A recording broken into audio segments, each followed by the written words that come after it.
Benjamin Carter Hett, a historian, has a book that was published in 2019 called The Death of Democracy. And it is the story of the collapse of the Weimar Republic.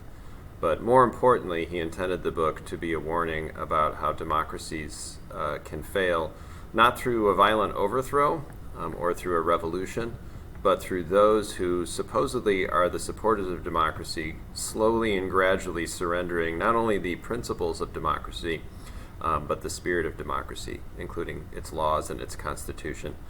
So this story of how the Weimar Republic collapsed and the Nazis eventually established the Third Reich is something that should warn us today about the threat to democracies that we may presume could never happen in well-established democracies like the United States.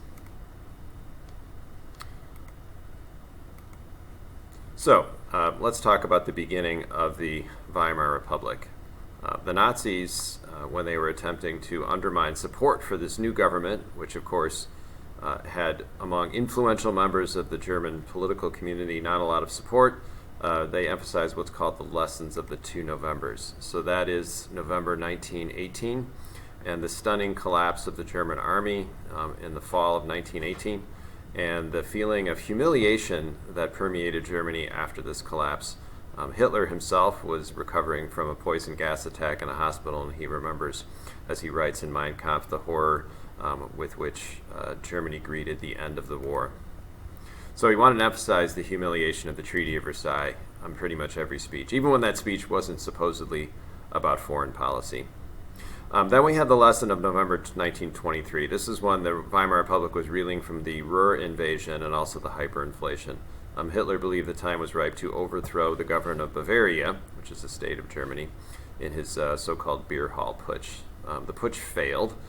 Hitler was put on trial for treason. He actually, in his defense, put the Weimar Republic on trial. Right-wing judges were always much more easy on violence and politically than they were on left-wing violence for people like Hitler. So Hitler was sentenced to prison. He only served a little over a year, and while he was in prison, he was allowed to dictate Mein Kampf. So the lesson of the beer hall putsch is that you don't need to overthrow a government violently. You can use the mechanisms that government provides to you to undermine the spirit of democracy by, in this case, building a mass political movement known as the National Socialist German Workers' Party, or the Nazis, as they were called. So Hitler and his party continued to run in elections, and they didn't do particularly well. One of the reasons is because they were actually trying to appeal to workers through a socialist agenda, and that wasn't really working very well because workers tended to vote for the Socialist Party, the SPD, and the Communist Party. So in the elections of 1928, the Nazi Party gained a minuscule percentage of the vote, less than 4%, and so Hitler decided to shift to what he called a legality strategy and to try to present his party as within the framework of law and not standing outside of it. So the stimulus for the rise of the Nazis was, of course, the Great Depression. So when the Great Depression hit, and there was further controversy over the Young Plan and the payment of reparations and the massive unemployment, radical solutions on the political spectrum, both the Nazis and the communists gained in support. Hitler and the Nazis developed a much more complex, sophisticated mechanism of electoral tactics. One of those is using new technologies, of course, the radio, but also the airplane. In his Hitler over Germany campaign, he visited multiple German cities within 2 weeks using the airplane, not just as a means of speedily going from one city to the other, but also as a show that the Nazis embrace new technologies and are willing to use these new technologies to advance Germany, both militarily and politically. The Nazis created an organization known as the Stormtroopers, or the SA. They wore brown shirts. They came to number almost 500,000 men. And their goal here, and these, by the way, this sort of person attracted to this would be young men, maybe those returning from military service in World War I, those looking for camaraderie, people who enjoyed the feeling of, togetherness with other, men doing what they perceived to be male-oriented activities. In this case, it was, the violent beating up of political opponents.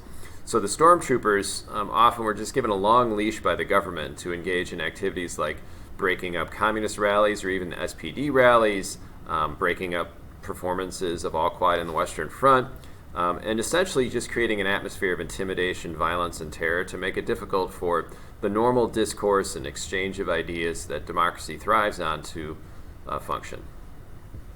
So even before Hitler was appointed chancellor by Hindenburg, the president, in January of 1933, the government had already invoked Article 48, which is known as the Suicide Clause, which basically said that in times of national emergency, the government can rule by decree without the input of the Reichstag, which is the popular branch of the legislature. So the Chancellor Heinrich Brüning was already ruling by this mechanism. So he had a rival in a guy named Franz von Papen, who eventually became the vice chancellor under Hitler. And von Papen, along with others, wanted to convince Hindenburg to appoint Hitler as chancellor. In the recent elections of July of 1932, Hitler's party won 37% of the votes. Notice that's still not a majority, but it's the largest party in the Reichstag. So the idea was to tie the support for the Nazis to the government and create sort of an authoritarian government to engineer Germany through the crisis and maybe advance a nationalist agenda. So von Papen believed that he could use Hitler as a tool in that process by making him chancellor, but then surrounding him with other non-Nazis so he could be controlled. There were others who agreed with the strategy, and eventually Hindenburg did appoint Hitler as chancellor. This has to constitute one of the worst political calculations in political history. So once Hitler was in power, he set about consolidating his control of the state. So one of the first things that happened is the Reichstag building caught on fire in February of 1933. It was probably started by a deranged Dutch communist. Some people believe the Nazis started the fire on their own so that they could use it as an excuse to crack down. My sense is that they just got lucky that this, issue fell into their laps, and they exploited it effectively by ramming through the legislature a constitutional amendment that required a two-thirds majority called the Enabling Act. They had by this time essentially outlawed the Communist Party and created an atmosphere of intimidation. So the law passed, and essentially it just gave Hitler the power to rule by decree for 5 years. And it was reenacted every 5 years by the Reichstag, which by that time, of course, was made up entirely of Nazi yes-men. So it's interesting, Hitler never completely dismantled the framework of the Weimar Republic. He continued to present the facade that it was a democratic government. So in the last election under the Nazis, the last one that was even remotely free, and this one isn't completely free, in March of 1933. And by the way, the Nazis controlled the Ministry of the Interior, which basically conducts elections under Hermann Göring. Even in this election, the Nazis still only got 45% of the vote. So the Nazis never won a majority of the vote in a free and fair election in Germany. So also, in that same early part of his chancellorship, Hitler required everyone to take a civil service act or loyalty oath to him personally. So notice how this changes the nature of where our loyalties lie. So it's not to an institution or a constitution or an oath to a set of principles, it's to a person, Hitler himself. So then the following year, in June of 1934, this is when Hindenburg is still alive and still president, Hitler became concerned about the power of the SA, headed by one of the early Nazis, in fact, earlier than Hitler, Ernst Röhm. And the army also was concerned about the growth of this paramilitary organization, seeing it as a rival. So Hitler used these concerns to purge the SA of its top membership, and also took the opportunity during the so-called Night of the Long Knives to kill several hundred other political opponents and also throw many into the new concentration camps, the first of which was Dachau. So this was supported by the President Hindenburg, probably at the point of senility. He later died in August of 1934, and then Hitler assumed the office of presidency as well as chancellor. So at this point, Hitler, now sensing that he can control in a totalitarian fashion every part of society, engages in a process called Gleichschaltung, which means bringing into line. So any independent economic, political, or civic institution is transformed into a Nazi one. So, for example, if you belong to Habitat for Humanity at school, it's now the Nazi Habitat for Humanity. If you have a trade union, it's now the Nazi trade union. So it basically orients all of life in Germany around the party. And then an instrument of terror was adopted. The Gestapo is an internal police force to identify political opponents, to threaten them, to beat them up. And you don't necessarily have to throw somebody immediately into a concentration camp. You can just show up at their house without being asked, and when they come home, you can be sitting there and make yourself comfortable and say that you've already gone through some of their documents, just ask them some even innocuous questions, and the message is sent that you're being watched by the government. So this goes along with the sort of constellation of concentration camps that popped up. So a concentration camp is not a death camp. Those were set up in Poland during the Holocaust after 1941. So a concentration camp is a place to place political prisoners, other undesirables. So obviously, as some of you may know, in this case it was Jews who might be perceived as a threat to the state. It could be Roma and Sinti, which used to be called gypsies. It could be gay and lesbian. It could be minority religious groups that didn't accept the power of the state, like Jehovah's Witnesses. So the Nazis also effectively used propaganda. The most famous setting, which is in that washout picture behind the text here, is the Nuremberg rally. So every year in the fall, the Nazis met in the German city of Nuremberg and put on massive displays of power and might, torchlight ceremonies, Hitler descending from the sky in an airplane, hundreds of thousands of men arrayed in perfect unison, and even people who opposed the Nazis, who were foreign visitors who came, were impressed by the unity, the power, the choreography of these displays of Nazi might. So economically, the Nazis attempted to get the economy going by a sort of traditional Keynesian method, which was called pump priming. We'll get to that in just a minute. So any independent trade union was abolished, and in its place was created the Reich Labor Front, which is essentially a Nazi-controlled way of monitoring labor. So every person who was a worker had a little booklet. This became a little bit like their passport and kept a record of their jobs and where they could work. So one way of intimidating political opponents is take away their Reich Labor Book, and they would find it very difficult, if not possible, to be employed. So the head of the Reich Labor Front, or the Ministry of Economics, was Robert Ley. He was later tried in Nuremberg because he was the one in charge of the slave labor operations once World War II began. So pump priming is essentially trying to spend your way out of the Great Depression through public works programs like the Autobahn pictured here, which still exists in Germany, which is a system of roadways, and then massive rearmament. So Hitler essentially dropped his socialist rhetoric and made an alliance with powerful industrialists. It's not that they controlled him. I think it's more that he controlled them, and essentially made a deal, bargain with them, that if you support my policies, don't resist no matter what happens, you will get certainly many government contracts for a whole range of different industries that will support you. The Nazis also realized Germany though it has access to the sea, it didn't have a large colonial empire, kind of hemmed in as it's perceived itself by its rivals. So they developed synthetic fuels and synthetic rubber, knowing that if there were to be a war, which they planned on, they wouldn't be able to draw from these resources to be able to support their war effort. I already mentioned the support that Hitler was able to negotiate with industrialists. By the way, also at Nuremberg, industrialists were charged with crimes for cooperating with the Nazis, not only in fueling war, but also the genocide, the Holocaust, by creating poison gases, crematoria, and other such things to create the death camps.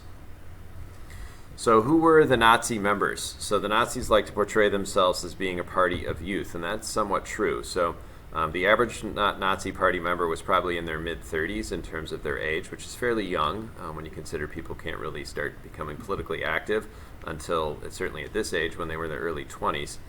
They tended to be from marginalized economic groups like the lower middle class, teachers, civil servants, farmers. These were people who were hard hit by the Great Depression and had very minimal means to cushion with savings any of the kinds of impacts that were caused by massive unemployment.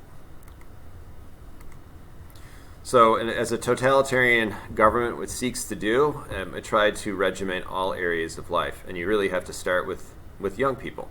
So you have to win their hearts and minds. You have to orient their entire identity, their loyalties to the state. So that started with the male organization known as the Hitler Youth. Almost every young male was required to join the Hitler Youth. So this meant, outings and camping trips and meetings after school and earning badges, a little bit like the Boy Scouts. And then the girls group was called the League of German Maidens. So the League of German Maidens was promoting a particular view of femininity that they wanted to reinforce. And I'll explain in just a moment what that purpose was. We've already talked a little bit about this. So Strength Through Joy is a leisure organization that, once again, oriented all of people's activities toward the state. The German term is Kraft, durch, Freude. So kayaking, little walks in the woods, rafting trips, anything camping, and it would be organized by some youth Nazi person. And this was an actual course of study in schools, eugenics, which of course came out of Darwinian's theory of evolution, except it's obviously here used for more sinister purposes to suggest that there's a hierarchy of races, and that there are more favorable racial characteristics and less favorable ones. And not only that, that certain races or groups of people pollute the purity of the race. And so there were textbooks that showed images of people's faces so that you could identify Jews and Slavs, compare them to Aryans. And so eugenics became a major area of study, and then of course it was employed in Nazi policies. And by the way, eugenics was not just a Nazi fascination. Eugenics was studied worldwide in many supposedly advanced, technological civilizations in the early 20th century. So there was some initial opposition by clergymen toward the Nazis. They were eventually able to overcome that. So the Lutheran Church, which is the dominant church in Germany, they created a Reich Lutheran Church. So some Lutheran pastors who opposed Hitler's policies created their own Lutheran church called the Confessional Lutheran Church, the most famous of whom was Martin Niemöller, who eventually was thrown into a concentration camp. The Catholic Church, probably remembering the Kulturkampf under Bismarck, was very fearful that Hitler would try to suppress the activities of the church, so they signed a concordat with Hitler in 1933 in which they sort of agreed to stay out of each other's areas. Later on, there were some Nazi policies in the heavily Catholic areas of Germany, notably in Bavaria, in which they tried to remove crucifixes and other signs of Christianity from schools. And in these limited instances, the church protested, and Hitler actually backed down in some of those cases. So the Nazis created their own form of art. It tended to be this grand classical themes with, as you can see in the background here for the Olympics, giant buildings that glorified the sort of idealized German past, even to the point of the human body, as you would see during the Renaissance. So they considered art that was challenging and avant-garde, whether that was Expressionism or Dadaism or art that did not glorify the German past as degenerate art, and they tried to get rid of degenerate art. And of course, many of these artists and architects and sculptors were driven out of Germany and sought exile in other more culturally conducive locations. So sports was big because if you're going to populate the world with your master race and conquer large swaths of Eurasia, you need to have a physically fit population. So sports became an important part of this, and one way to display that was the 1936 Olympics, which became a major showpiece for the Nazis to portray themselves as being an advanced civilization based on the pride that comes with being German or Aryan. Even though there were obviously some interesting incidents during the Olympics, like Jesse Owens, the Nazis, the Germany did win the most medals during the Olympics.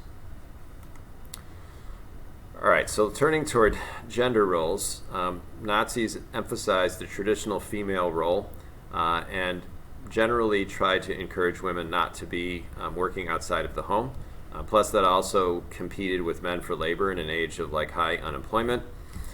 So they really wanted to emphasize that the women's role was what they called Kinder, Küche, and Kirche, which means children, kitchen, church. And these were the three areas that women should really be focused on. So as I mentioned before, there was a girls group called the League of German Maidens, and this is where they were essentially reinforced with the traditional stereotypical gender role. Also, birth control was, if not outright banned, then certainly discouraged, and abortion was also criminalized and made illegal, as it was in Stalin's Soviet Union, because each one of these countries wanted to promote birth, partly because of the setbacks from World War I, but also because of the idea that if you're going to expand as a nation, you need to have a high birth rate.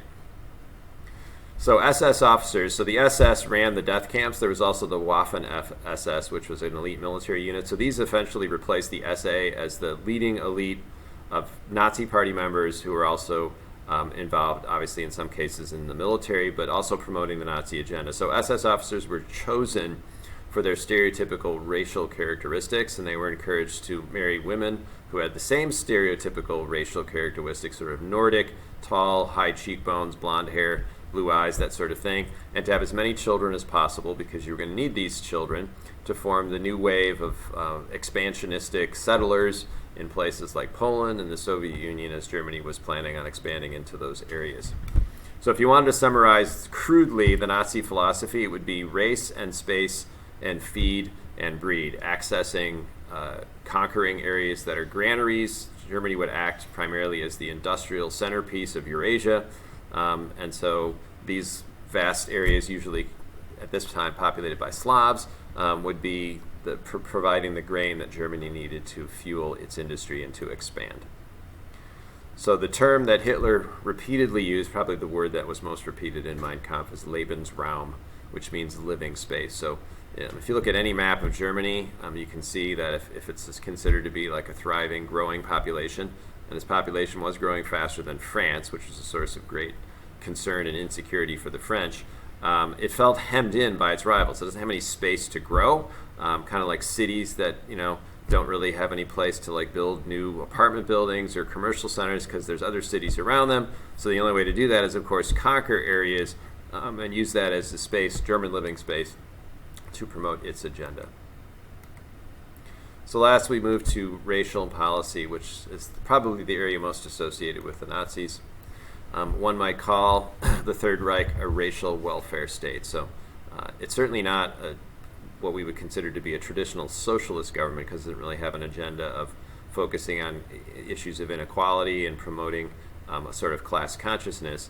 The idea here is to promote a sort of racialized understanding of the state, and also any benefits that accrue to individuals or groups of people would be based on racial characteristics. So it tends to exclude sort of what are considered to be undesirable people who are not fully German from any kind of government benefits, and would of course give first priority in jobs to any kind of infrastructure projects to those who would be considered Aryan.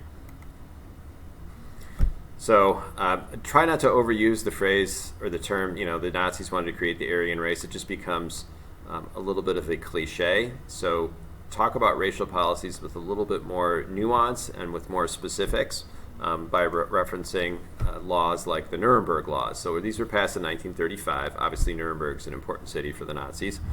And so the Nuremberg Laws sought to lay out a definition of what a Jew is. So focusing on every person has 4 grandparents. Look, so how many grandparents do you have to have who are Jewish for you to be considered Jewish?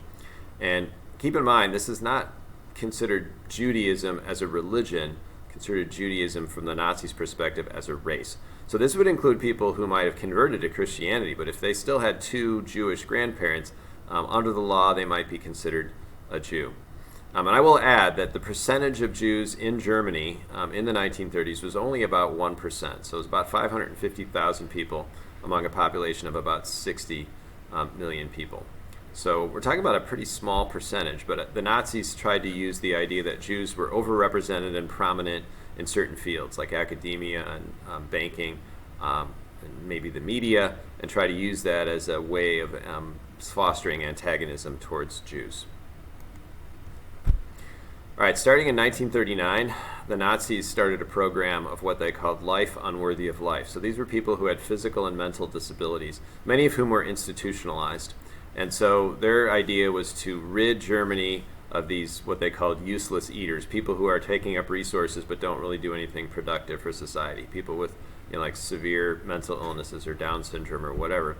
So they began what's called the T4 program. It's named after the sort of abbreviation for the street where this started. They also forcibly sterilized other undesirables. These could be communists, these could be people who were considered to be mentally or physically unfit. They even sterilized people without their knowledge by inviting them to a government office to fill out some paperwork, and little unbeknownst to them that they were standing at a desk where gamma particles were being bombarded on their genitalia to like sterilize them without them even knowing it. So about 250,000 people were killed under the T4 program, which was quietly shut down in 1941 as the Nazis focused their attention now on the Holocaust. This, again, drew criticism from religious groups, particularly some of the leadership of the Catholic Church, which is one of the reasons why the Nazis shut it down, but it's not because they were shamed by the moral condemnation, it's because they turned their attention to other things. And actually, they used some of the things they had learned from the T4 program, like injections of certain chemicals and poison gas, to use in the death camps during the Holocaust. So a major shift in Nazi policies was in 1938. So many Jews, and by the way, Germany's Jewish population was probably the most assimilated Jewish population of any country in Europe. They thought of themselves as patriotic Germans. So these policies shifted to being much more harsh and violent in 1938. So the Nazis had already had like government boycotts of Jewish businesses, and they tried to like essentially force Jews out of business by forcing them to sell their assets at a much lower cost than what they were worth, called Aryanization. But in 1938, after an incident where a Jew assassinated a German official, the Nazis began a gigantic pogrom or persecution of Jews called Kristallnacht. So all over Germany, Nazi like thugs and other people were encouraged to go around to Jewish businesses and just destroy their shops, breaking the windows, which is why it's called the Night of Broken Glass. And Jews were rounded up. Many Jewish men were killed. Some were thrown into concentration camps. Synagogues were burned to the ground. So this became a moment where many Jews were like, we thought we could ride out the wave of Hitler and the Nazis. Now we realize that is not possible. So they tried to leave the country, and now it was much more difficult to do so. So this represents a new, more violent shift in Nazi policies and sets the stage for what would happen during the Second World War, which began in 1939. There's a famous sad incident of the St. Louis, which is Jews who were seeking refuge just as World War II was beginning from places like Germany, the Netherlands, and they set sail to find refuge. But in the 1930s, including the United States, most countries didn't want refugees. There was anti-Semitism in those countries, not the kind that, the Nazis, where they wanted to kill Jews, but it was a sort of subtle anti-Semitism. And also there was a high rate of unemployment. So the feeling was like, why do we want to take more workers who take jobs away? So the St. Louis ship stopped in many ports of call, including the United States, seeking refuge. There was about 1,200 people on the ship. They were eventually sent back to, I think it was the Netherlands, and many of them stayed there until the Nazis invaded the Netherlands in 1940, and most of those people originally on the ship died at death camps. So the question we ask ourselves here is, even before the Holocaust begins, which really is with the invasion of the Soviet Union in June of 1941, is it apparent that the Holocaust is underway, which means that there's sort of moral obligation by people within and without of Germany to try to do something about it. So that's obviously one of the moral questions. The other one is the first one I raised, which is what are the responsibilities of people within a democracy to protect that democracy, not to take for granted the means how democracy functions, and not allow particular groups or individuals to use the mechanisms of democracy for the very act of undermining it. So that's one of the ways in which this topic of the Nazis is quite relevant even to today.